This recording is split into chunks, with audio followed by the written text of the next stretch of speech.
Hoje eu vou falar um pouquinho sobre a importância da solidão na vida daqueles que estão buscando o seu eu 2.0.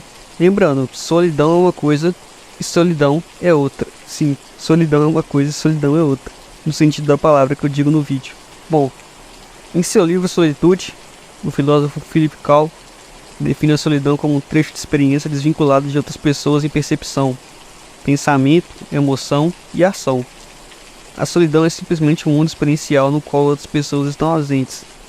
Isso é o suficiente para a solidão existir. Isso é constante em todas as solidões. Muitas das figuras imponentes da história ascenderam ao seu status lendário ao aproveitar o benefício encontrado em longos períodos de solidão. Os 40 dias e noites, por exemplo, que Jesus passou lutando com o diabo no deserto, o estimularam às alturas espirituais. E aí você vê em outras religiões, Lao Tzu, Buda, encontraram na solidão grandes visões morais que definiram suas vidas. Depois de um tempo, sempre parece que eles querem me banir de mim mesmo e roubar minha alma. Então preciso de deserto para crescer bem novamente. O almirante Richard Byrd passou o inverno sozinho na Antártida, onde suportou um frio brutal, longas noites escuras e, em suas palavras, um isolamento que nenhum poder na Terra poderia levantar por pelo menos 6 meses. Mas em vez de ser solitário, esse período intenso de solidão foi o mais transformador de sua vida. Ele escreve inclusive no livro dele: meu senso de valores está mudando, muitas coisas que antes estavam em solução em minha mente, agora parecem estar se cristalizando. Porque alguns indivíduos prosperam na solidão, enquanto outros sofrem sob o peso da solidão, e simplificando, os solitários são ignorantes das grandes virtudes da solidão, ou não sabem como aproveitá-las. E a principal entre as virtudes da solidão é a liberdade de descobrir quem somos e nos tornarmos uma pessoa. Ou como o filósofo Arthur Schopenhauer observou, o homem pode ser ele mesmo apenas enquanto estiver sozinho. E se ele não amar a solidão, ele não amará a liberdade, pois é somente quando ele está sozinho que ele realmente é livre. A restrição está sempre presente na sociedade, como companheiro do qual não há como se livrar. Será difícil para ele suportar o sacrifício que toda relação com os outros exige. Para compreender a liberdade que a solidão oferece, podemos nos deter das restrições presentes nos compromissos sociais. Amigos, famílias e parceiros românticos são ingredientes importantes em uma vida boa, mas também representam o que Philip Koch chamou de estruturas de demandas. O estado emocional dos outros se restringe nossa experiência. Veja, por exemplo, quando os outros estão alegres, isso nos levanta, mas um mau humor geralmente nos derruba. Ou como Lang escreve: eles não estão se divertindo, eu não posso me divertir se eles não se divertirem. Se eu puder fazê-los se divertir, então posso me divertir com eles. Agora, fazê-los divertir não é divertido, é trabalho duro. Até mesmo estranhos restringem nossa experiência. O filósofo Jim Poe nos diz para imaginarmos a nós mesmos em um parque, por exemplo. Estamos lá aproveitando nossa experiência das árvores, do sol e dos pássaros. Eles existem somente para nós. Mas então outro indivíduo senta-se no banco em frente a nós e nos tornamos conscientes de que agora somos um objeto da consciência de outra pessoa. E isso interrompe nossa comunhão idílica com o ambiente.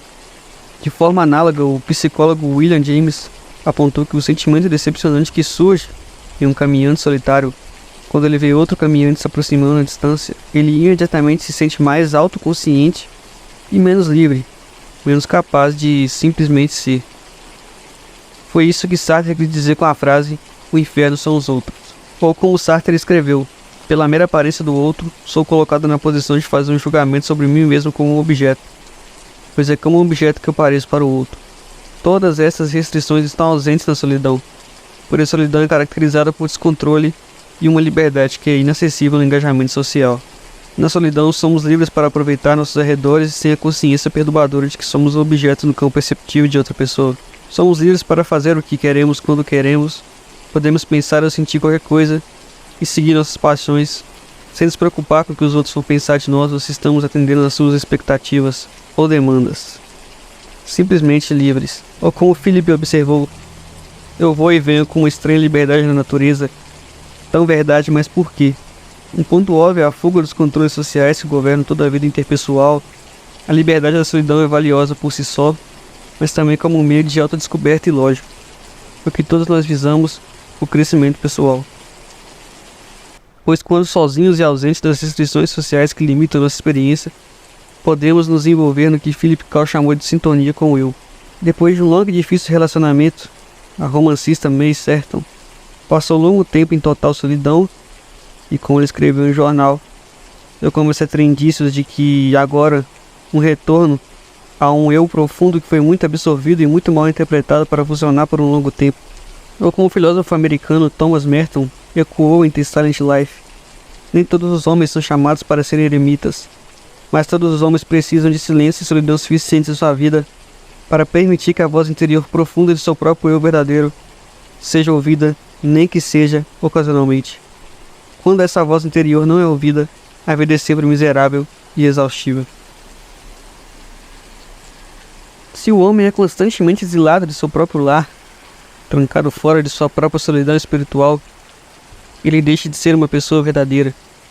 Ele não vive mais como um homem. Mas claro, né? Antes que você aplique um pouco de momento de solidão na sua vida, lembre-se que as vozes que ouvimos na solidão, no entanto, nem sempre são agradáveis. Às vezes a desafinação consigo mesmo envolve a revivência de traumas passados e o surgimento de emoções dolorosas, medos e ansiedades que temos evitados ao nos imergirmos nas distrações da sociedade. Esse estado de sintonia interior nem sempre é alegre ou sereno. Às vezes envolve sentir com intensidade devastadora os conflitos, as raivas e insinuações da mortalidade que temos tentado negar. Anseios, raivas, ciúmes, dependências e distanciamentos podem ser vividos com segurança quando as pessoas sobre as quais poderíamos liberar-os de forma errada, perigosa ou tola estão ausentes. Embora os conflitos e emoções que emergem na solidão possam causar sofrimento, e se usarmos essa oportunidade para sentar em silêncio e permitir que nossas ansiedades e emoções angustiantes nos inundem, podemos processá-las, resolvê-las, liberá-las e curar os problemas crônicos da saúde mental que elas estavam gerando. E como Albert Camus observou, quando o homem aprendeu, e não no papel, como permanecer sozinho com seu sofrimento, como superar seu desejo de fugir, então ele tem pouco a aprender. E esse poder de cura da solidão não é hipérbole. O médico japonês Shunmyo Morita desenvolveu uma forma de psicoterapia baseada nos princípios do Zen budismo, que renuncia à intervenção terapêutica e farmacêutica em favor de fornecer ao paciente um ambiente de solidão, onde ele é forçado a confrontar o sofrimento que ele tem evitado. E como El Savit explica, ao chegar ao hospital, o paciente neurótico deve ter repouso absoluto na cama por até uma semana. Durante esse tempo ele não tem permissão para associar a mais ninguém, ele não deve ler ou escrever, fumar, telefonar, nada disso. Nessa psicoterapia, o paciente é deixado sozinho com sua doença até que ele e sua doença se tornem um. Ele tem que aceitar sua doença em completa solidão, e a maioria das culturas do passado estava ciente das grandes virtudes da solidão, e em algumas a solidão era valorizada até mais do que a sociabilidade. Entre os índios Terra Humara da Sierra Madre no México, o professor Ralph Aldi notou quase um culto à solidão. E como ele continua, esses índios estão tão acostumados a levar vidas solitárias que se sentem envergonhados e perdidos quando chamados para conversar com os outros.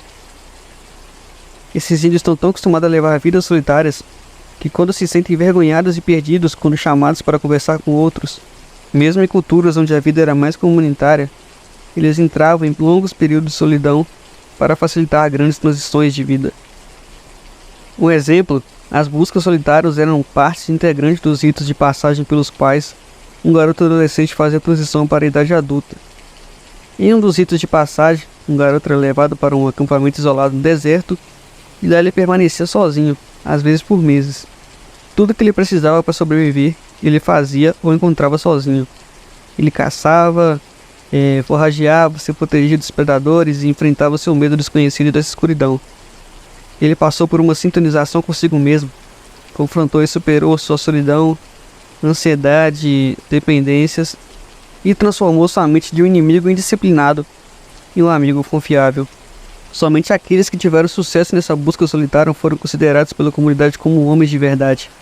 E como James Hall escreve, isolamento ritual é uma introdução a uma verdade central. E não importa quão tribal seja a nossa vida social, estamos na jornada sozinhos e devemos aprender a extrair a força e consolo de dentro. O garoto aprendeu a depender de sua inteligência, sua coragem e suas armas. Ou ele pereceu. Talvez essa fuga coletiva da solidão seja a razão pela qual a doença mental e a fraqueza são a nova norma nos tempos atuais. Pois como observou o filósofo do século XVII, Pascal, todos os problemas da humanidade decorrem da incapacidade do homem de sentar-se quieto em uma sala sozinho. E depois de tudo isso, bom, esse é o jornal anterior. E se tu quer se desenvolver como pessoa, entender a si mesmo, se inscreve aí. Fui.